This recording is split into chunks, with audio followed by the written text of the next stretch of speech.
Hello viewers, நாம் இன்னைக்கு ஒன்றுபி tablet பற்றி தான் பார்ப்போம். ஒன்றுபி டேப்லெட் அப்படின்னு தானே கேட்குறோம். அதை பற்றி இப்போ நம்ம ஃபுல்லாக பார்ப்போம். சிட்ரசின் சிட்ரசின் தான் இந்த ஒன்றுபி டேப்லெட். இந்த மருந்து எதுக்கு உதவுது அப்படின்னு பார்த்தீங்கன்னா, அலர்ஜி ரிலேட்டட் அறிகுறிகளுக்கு வந்து இந்த மருந்து வந்து உதவும்.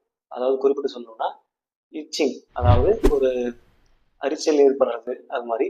அதுக்கப்புறம் ஸ்னீசிங், தும்மல் வர்றது. அதுக்கப்புறம் ரன்னிங் நோஸ், அதாவது சளி வந்து நமக்கு தண்ணி மாதிரி விடுறோம் இல்லையா, இந்த மாதிரியான அலர்ஜி அறிகுறிகளுக்கு வந்து இந்த மருந்தை வந்து நம்ம எடுத்துக்கலாம். இந்த மருந்து எப்படி வேலை செய்யுது அப்படின்னு பார்த்தீங்கன்னா, நம்ம உடம்புல ஹிஸ்டமைன் அப்படிங்கிற ரிசப்டார்ஸ் வந்து இருக்கும். அதை வந்து தடுக்கிறது மூலமா இந்த அலர்ஜி ரிலேட்டட் சிம்டம்ஸ் வந்து வராம இந்த மருந்து வந்து உதவும். இந்த மருந்து என்னென்ன மாதிரிலாம் இருக்கு அப்படின்னு பார்த்தீங்கன்னா, டேப்லெட்டாகவும் சிறப்பாகவும் இருக்கு.